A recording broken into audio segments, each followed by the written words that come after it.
मेरी शादी नहीं हो पा रही है। क्या इस साल मेरी शादी होगी? क्या इस साल मेरी शादी की संभावनाएं हैं? क्या डेट ऑफ बर्थ के अकॉर्डिंग हम ये डिटेक्ट कर सकते हैं किसी भी व्यक्ति के शादी के योग के बारे में? चर्चा करूंगा आज मैं इस वीडियो में।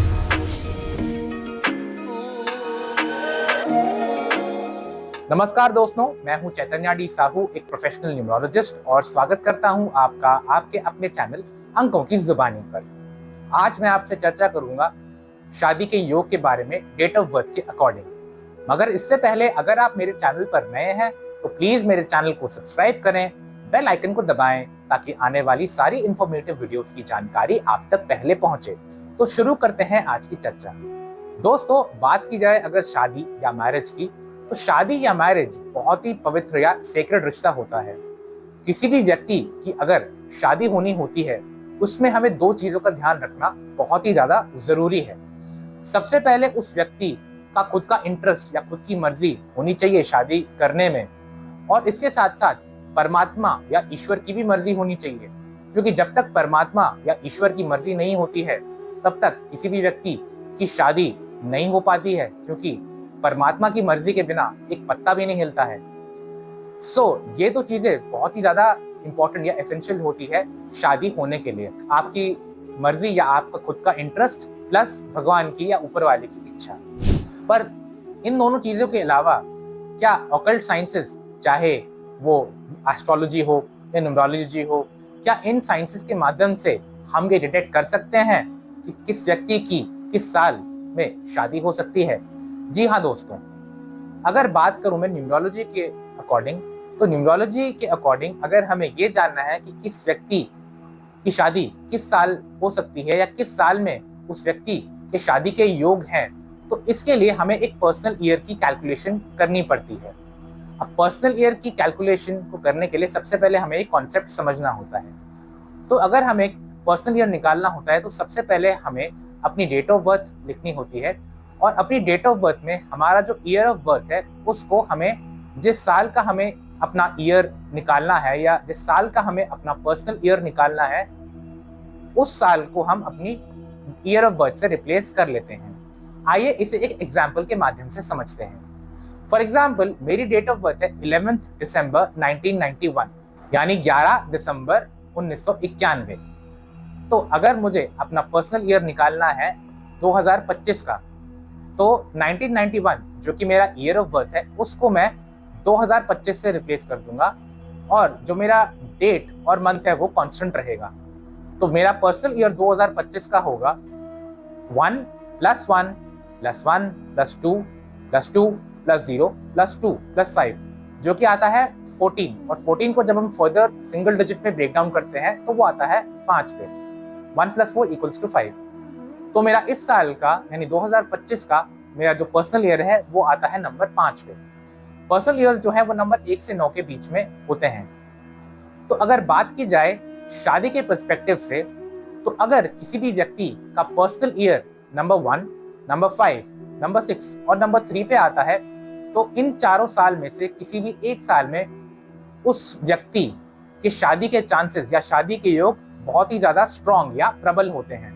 दोस्तों, मैं ये नहीं कह रहा कि शादी या मैरिज डेफिनेटली इन चारों साल में हो सकती है, बट मैं ये कहना चाहता हूँ कि इन चारों साल में से शादी के योग बहुत ही ज्यादा स्ट्रॉन्ग होते हैं अगर पर्सनल ईयर किसी भी व्यक्ति का 1, 5, 6 या 3 पर आता है।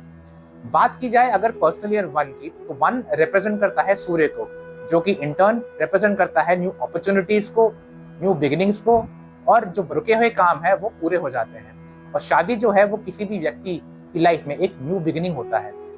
इसके अलावा बात की जाए पर्सनल ईयर 5 की, यानी 5 जो है वो रिप्रेजेंट करता है मर्क्यूरी या बुध को। अब पर्सनल ईयर 5 यानी year of change, the unexpected gains in each and every segment of life. तो शादी जो है वो किसी भी व्यक्ति के लाइफ में किसी चेंज से कम नहीं है। बात की जाए पर्सनल ईयर 6 की, यानी कि 6 जो है वो रिप्रेजेंट करता है वीनस या शुक्र को। अब पर्सनल ईयर 6 रिप्रेजेंट करता है रिलेशनशिप को, मैरिज को, वुमन फैमिली का नंबर है। तो अब बात करूं अगर मैं पर्सनल ईयर 3 की, अब 3 रिप्रेजेंट करता है जुपिटर या देव गुरु को। तो अगर किसी का पर्सनल ईयर 3 है तो भी शादी के चांसेस बहुत ही ज्यादा प्रबल होते हैं। दोस्तों, हालांकि ये मैंने ऑब्जर्व किया है या ये मैंने एक्सपीरियंस करा है कि अगर किसी भी व्यक्ति का पर्सनल ईयर 1, 5, 6 या 3 होता है तो उस ईयर में उस व्यक्ति की शादी कुछ हद तक होती है definitely. But at the same time मैंने ये भी देखा है कि फॉर एग्जाम्पल अगर आपका पर्सनल ईयर 1, 5, 6, 3 इन चारों में से नहीं है, पर जिससे आप शादी करना चाहते हैं या आपका जो पार्टनर है अगर उसका पर्सनल ईयर 1, 5, 6 या 3 पर आता है तो भी शादी के चांसेस बहुत ही ज्यादा स्ट्रांग हो जाते हैं। बात करूं अगर मैं कुछ एग्जांपल्स या केस स्टडीज की, तो अभिषेक बच्चन और ऐश्वर्या राय। अभिषेक बच्चन और ऐश्वर्या राय शादी हुई थी 2007 में। तो अभिषेक बच्चन का जो डेट ऑफ बर्थ है वो है 5 फरवरी 1976 और ऐश्वर्या राय की जो डेट ऑफ बर्थ है वो है 1 नवंबर 1973। तो 2007 का अगर हम पर्सनल ईयर निकाले इन दोनों का, तो भले ही अभिषेक बच्चन का पर्सनल ईयर 7 पे था, बट सिंस ऐश्वर्या राय का पर्सनल ईयर 3 पे था तो वो कहीं ना कहीं शादी करवा गया दोनों की। दूसरी केस स्टडी की मैं अगर बात करूं तो वो है इंडियन क्रिकेटर जसप्रीत बुमराह और उनकी वाइफ संजना गणेशन की, जो कि एक स्पोर्ट्स प्रेजेंटर हैं। अब जसप्रीत बुमराह और संजना गणेशन की शादी हुई थी साल 2021 में। जसप्रीत बुमराह की date of birth as per the internet है 6 दिसंबर 1993। On the other hand Sanjana Ganesan की डेट ऑफ बर्थ है 6 मई 1991। तो अगर इन दोनों का अगर हम पर्सनल ईयर निकाले तो जसप्रीत बुमराह का पर्सनल ईयर 2021 में था 5 and on the other hand Sanjana Ganesan का पर्सनल ईयर था नंबर 7 पे। तीसरी केस स्टडी या तीसरे एग्जाम्पल की अगर मैं बात करूं तो वो है हमारे फॉर्मर इंडियन कैप्टन माही या महेंद्र सिंह धोनी की। अब महेंद्र सिंह धोनी की शादी हुई थी साल 2010 में। 2010 में महेंद्र सिंह धोनी का जो पर्सनल ईयर था वो था नंबर 8 पे और उनकी जो वाइफ जो कि है साक्षी सिंह रावत, उनकी जो डेट ऑफ बर्थ है वो 19 नवंबर 1988। तो उनका पर्सनल ईयर 2010 का था नंबर 6 पे।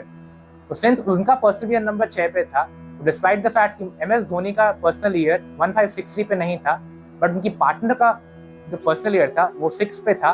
तो कहीं ना कहीं वो एक रीजन है जिसके कारण उनकी शादी हो पाई।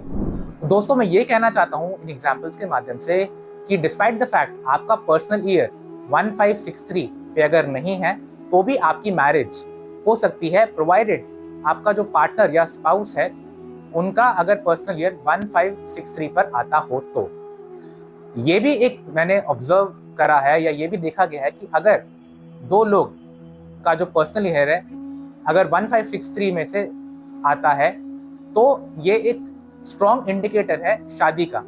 यानी कि फॉर एग्जाम्पल अगर एक मेल है उसका पर्सनल ईयर 5 है और एक फीमेल है उसका पर्सनल ईयर 1 है 2025 का, तो there is a very high possibility या मैं 100% कह सकता हूं कि इन दोनों की शादी हो सकती है इस साल में। तो ये थी मेरी आज की चर्चा शादी के योग के बारे में according to the date of birth, कि डेट ऑफ बर्थ से हम कैसे डिटेक्ट कर सकते हैं या फिर न्यूमरोलॉजी से हम कैसे डिटेक्ट कर सकते हैं किसी भी व्यक्ति के शादी के योग को। आशा करता हूं आपको ये मेरी वीडियो पसंद आई होगी। अगर आपको ये मेरी वीडियो अच्छी लगी हो तो प्लीज इस वीडियो को लाइक कीजिए, अपने नेटवर्क में ज्यादा से ज्यादा शेयर कीजिए और मेरे चैनल को सब्सक्राइब कीजिए। मिलता हूं आपसे अगली वीडियो में, तब तक के लिए thank you and God bless you all.